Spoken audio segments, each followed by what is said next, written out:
Hey YouTube, this is American Family Now. I am going to be showing you around our new little homestead that we've been doing for about 3 months now. And just want to apologize because this is an afterthought because it actually took a few minutes to go around and kind of talk and discuss things with you guys.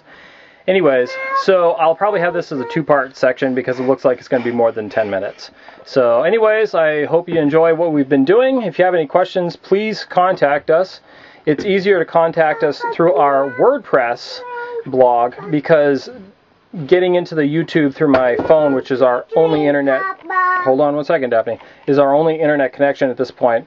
So if anybody has any questions, you can post stuff to the videos, and I really apologize if I don't contact people through my videos or comment back, but it's a royal pain to do through my cell phone because of the way the accounts are set up. So anyways, I appreciate all of the views that everybody's been giving us, and I hope you enjoy these videos. Thanks. Hey Alice, can you say hi? Hi. Hi. All right guys. Hi. Hi.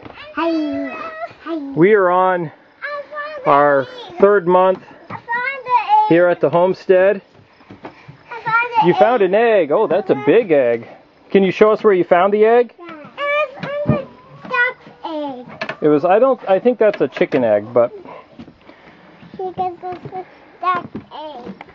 So we are on our third month plus like a week and a half or something like that. Duck egg. Duck egg? I don't think the ducks are laying eggs yet, and one of them is a male duck. A male duck.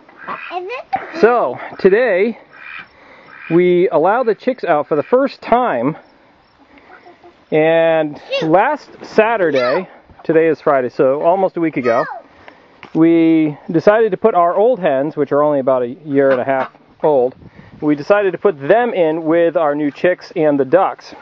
We found out we had a couple roosters which grew up together, and they don't seem to fight. They seem to get along pretty good. There we go. That rooster, his name is Cricket.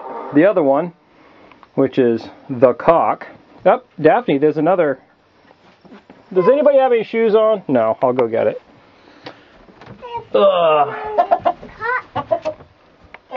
Anyway, so we know, no, not cock, the cock. The cock, right, that's the rooster's name. So anyways, we decided last week that we would stick the hens, our layers, in with the rest of the chicks because we figured that since the size, they're all equal in size now. If not, some of the chicks are actually bigger than the laying hens, and the ducks are quite a bit bigger than the laying hens, that the chickens wouldn't be able to, the hens would not be able to pick on the chickens and ducks as much.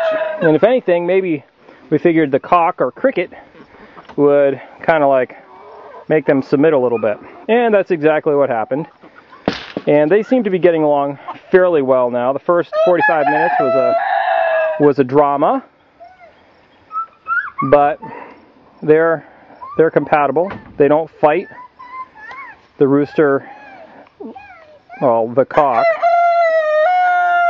he, I believe that one is the cock. I know, actually, I'm sorry, that's the cricket. That one is the cock. Anyways, they don't really mess with the hens too much, even though they can force them down and, you know, make them submit. They realize that the hens actually put up a pretty good fight. So let's leave the gate on the door. Can you open the door up, Nemo?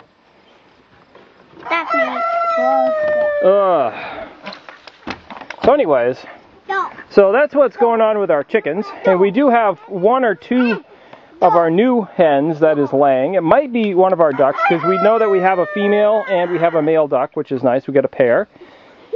So I don't think that the egg is relatively small, so I don't think it's a duck unless it's just immature.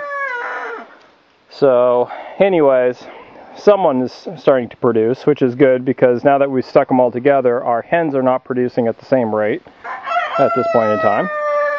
And what else do we have going on here?